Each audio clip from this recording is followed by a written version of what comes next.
남북의 장 시청자 여러분 안녕하십니까? 김명주입니다. 박사임입니다.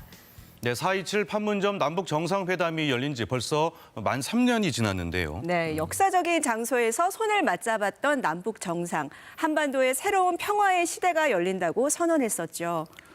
하지만 북한은 판문점 선언 3주년에 아무런 언급을 하지 않았고 우리 정부도 기념 행사를 열지 않았습니다. 북한은 대신 이른바 장마당 세대로 불리는 청년들을 평양에 모아놓고 기강 잡기에 나섰습니다. 이슈엔 한반도에서 그 이유 알아보겠습니다. 3년 전 봄날. 분단 후 처음으로 판문점 군사분계선에서 손을 맞잡았던 남북 정상.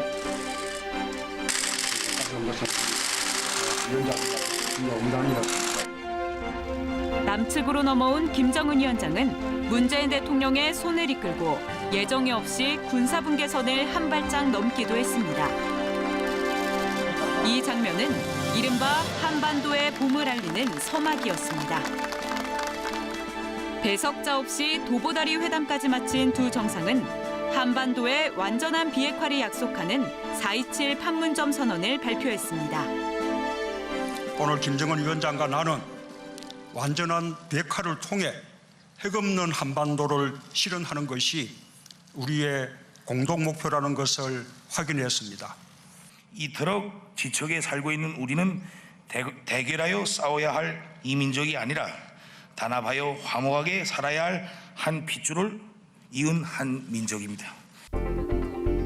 남북 정상이 판문점에 심은 평화의 씨앗은 6월 싱가포르 북미 정상회담과 9.19 평양 공동선언이라는 열매를 맺기도 했습니다. 하지만 이듬해 하노이 북미 정상회담이 결렬되면서 남북 관계도 차갑게 얼어붙었습니다. 북한은 판문점 선언의 결실이었던 개성 남북공동연락사무소를 지난해 6월 폭파했고 남북 간 모든 연락 채널도 끊었습니다. 북한이 지난해 초부터 코로나19 방역을 위해 국경을 철통같이 봉쇄하면서 최소한의 남북 민간 교류조차 이뤄지지 않고 있습니다. 북한은 우리 정부의 거듭된 코로나 방역 협력 제안도 무시한 채 대남 비난을 쏟아내고 있습니다. 남조선 당국이 앞으로 상전의 제시대로 무엇을 어떻게 하든지 그처럼 바라는 3년 전의 따뜻한 봄날은 다시 돌아오기가 쉽지 않을 것이다. 북한은 작년에 이어 올해도 판문점 선언 관련 언급은 일절하지 않고 있습니다. 정부는 코로나 시대에도 대화를 이어갈 수 있도록 남북 영상회담을 위한 준비까지 마쳤지만 북한은 눈길조차 주지 않는 상황입니다. 우리 정부도 4.27 판문점 선언 3주년을 기념하는 행사는 열지 않았습니다. 북측이 대화 제의에 호응하지 않는 상황에서 판문점 선언을 성대히 기념하기는 어려웠던 것으로 보이는데요. 문재인 대통령은 이제 다시 평화의 시계를 돌릴 때라며 남북관계 진전에 강한 의지를 내비쳤습니다. 지난해 4월 27일 정부는 강원도 최북단 제진역에서 동해북부선 추진 기념식을 열었습니다. 지금이라도 남북이 뜻을 모으면 우리 국민이 이곳 제진에서 기차를 타고 군사분계선 넘어 북녘 땅에 닿을 수 있습니다.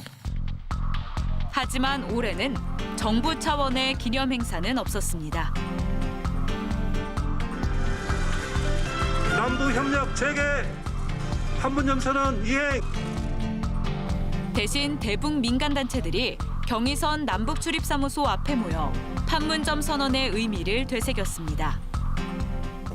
파탄난 남북관계를 회복할 수 있는 유일한 길은 남과 북의 그야말로 진정성 있는 만남이라고 생각합니다. 이 행사에 참여한 이인영 통일부 장관은 판문점 선언의 국회 비준을 추진하겠다고 밝혔습니다. 코로나19 방역 등 보건의료 협력을 시작으로 쌀과 비료 등 민생 협력으로 확대하는 포괄적 인도 협력을 추진하겠다고 했습니다. 우리는 북측과 언제 어디서든 형식의 구애됨 없이 어떤 의제에 대해서도 대화할 용의가 있음을 다시 한번 강조합니다.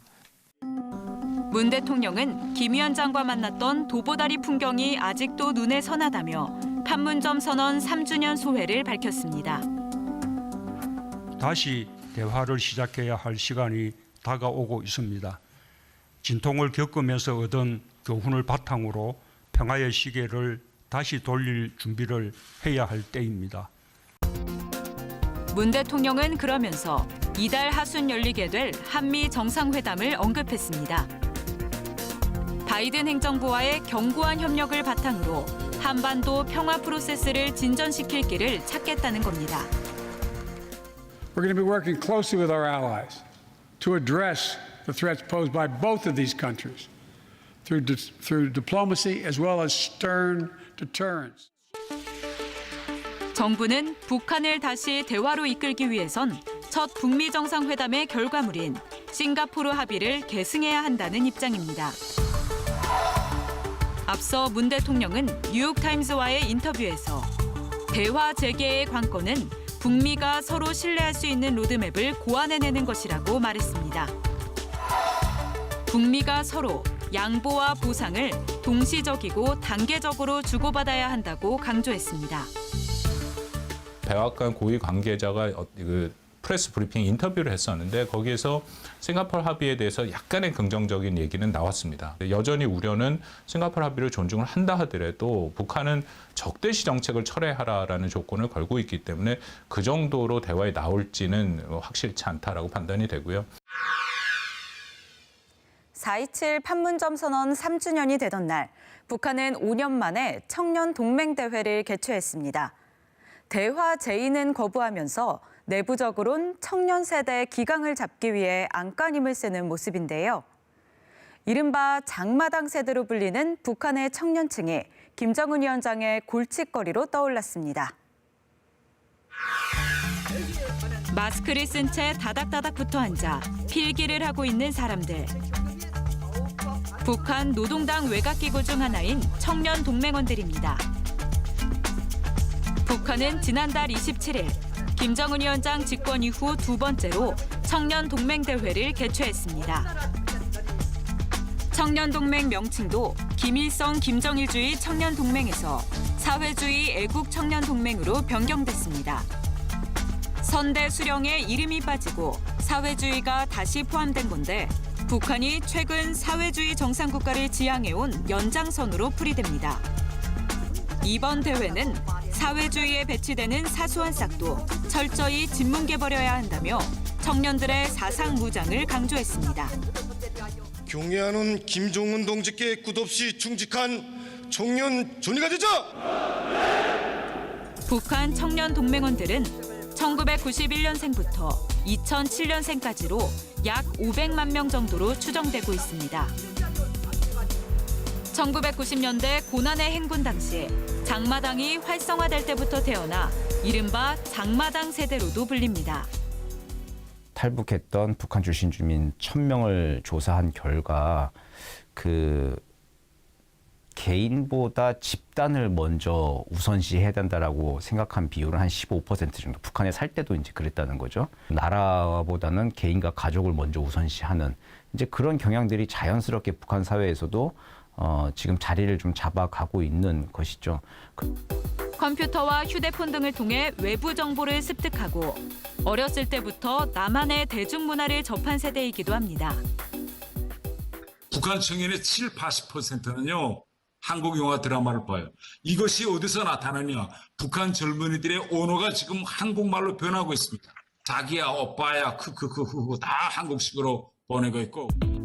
김정은 위원장은 최근 기회가 있을 때마다 청년 세대를 겨냥한 통제 주문을 내놓고 있습니다. 옷차림과 머리 단장, 언행, 심지어 인간관계까지 모두 들여다봐야 한다고 지시했습니다.